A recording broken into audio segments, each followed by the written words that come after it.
Bismillahirrahmanirrahim. Assalamualaikum warahmatullahi wabarakatuh. Alhamdulillahirabbil alamin. Wassalatu wassalamu ala asrofil anbiya'i wal mursalin Sayyidina wa maulana Muhammadin wa ala alihi wa sahbihi ajma'in, amma ba'du. Perkenalkan, nama saya Alif Septian Gumilar, dari Prodi Manajemen Fakultas Ekonomi.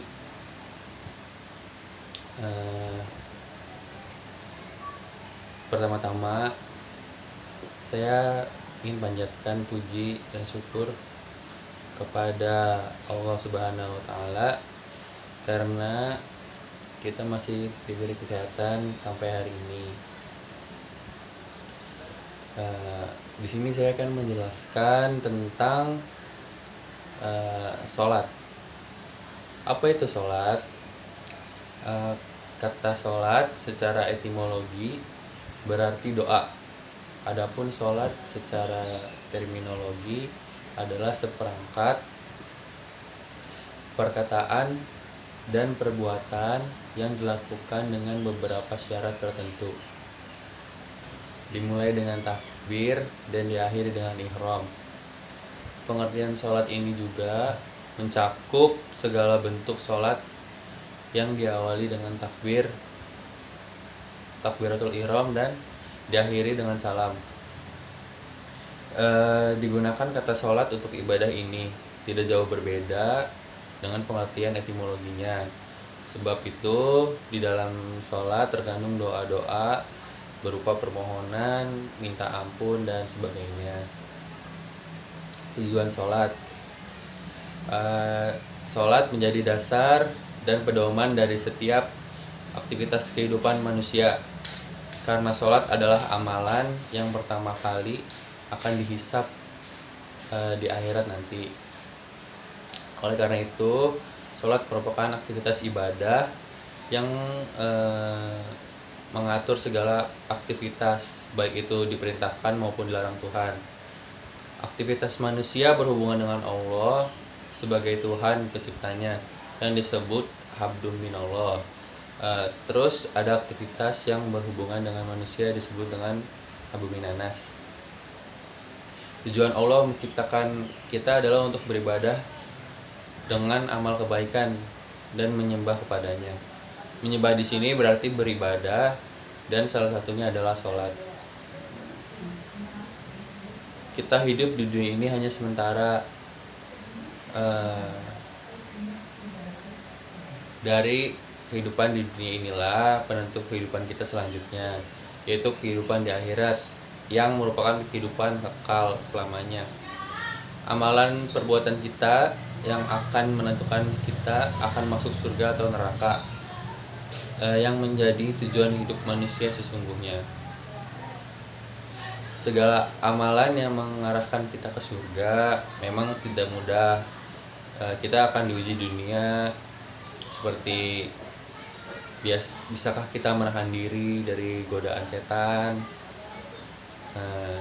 maksiat, apakah kita mengorbankan harta kita untuk berjuang di jalan Allah, terus mampukah kita untuk menahan lisan kita yang kotor, gosipin orang, menggunjing, menghasut, fitnah, para pisang. Mampukah kita sholat dan berpuasa dalam keadaan sulit apapun? Sholat tuh ada dua, sholat wajib, sholat sunnah. Sholat wajib juga ada dibagi jadi dua lagi, ada fardu ain sama fardu kifayah. Sholat tuh adalah kewajiban yang mempunyai hukum. Sholat adalah kewajiban yang mempunyai hukum wajib dan sunnah, tergantung jenis sholatnya. Sholat yang termasuk fardu ada dua. Tadi ada fardu ain, yaitu sholat yang wajib dikerjakan dan tidak boleh ditinggalkan, dan juga tidak boleh digantikan oleh orang lain, seperti sholat 5 waktu sama sholat Jumat.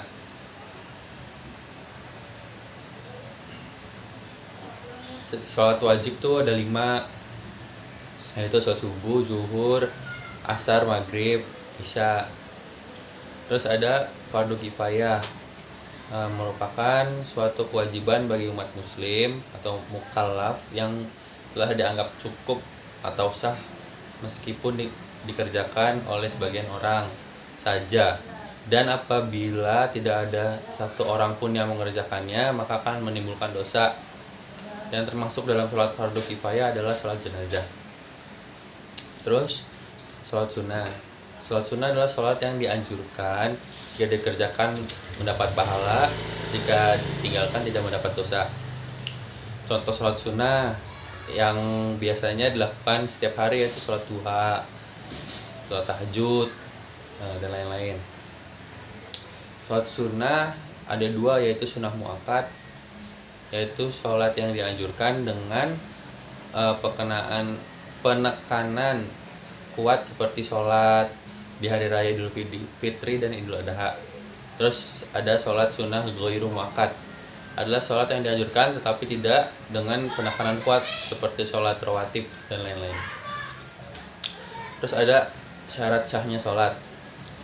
Syaratnya sah sholat tuh yang pertama itu beragama Islam, yang kedua itu sudah baligh dan berakal, yang ketiga suci dari hadas, yang keempat suci seluruh anggota badan, pakaian dan tempatnya, yang kelima menutup aurat.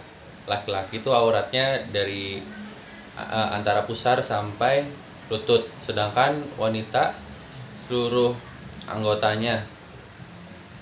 badannya kecuali wajah dan telapak tangan. Yang keenam masuk waktu yang telah ditentukan. Yang ketujuh harus menghadap kiblat. Yang kedelapan mengetahui mana yang rukun dan mana yang sunnah. Terus ada rukun sholat. Jika salah satu rukun ini tidak ada, maka sholat pun tidak dianggap secara syar'i dan juga tidak bisa digantikan dengan sujud sahwi.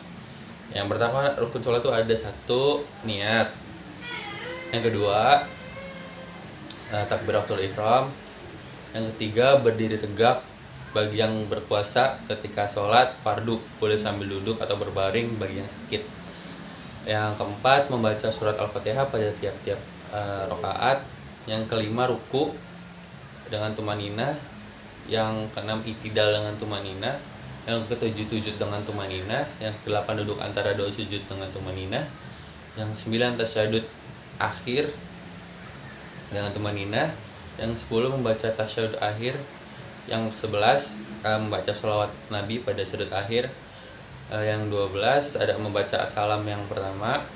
13 tertib berurutan mengerjakan rukun-rukun tersebut. Adapun ayat perintah ibadah, yang pertama itu dari surat Al-Baqarah ayat 43 yang berisi perintah mendirikan sholat, yang berbunyi wa aqimus sholata wa atuz zakata warka'u ma'ar raki'in. Artinya, dan dirikanlah sholat, tunaikanlah zakat, dan rukuklah berserta orang-orang yang rukuk.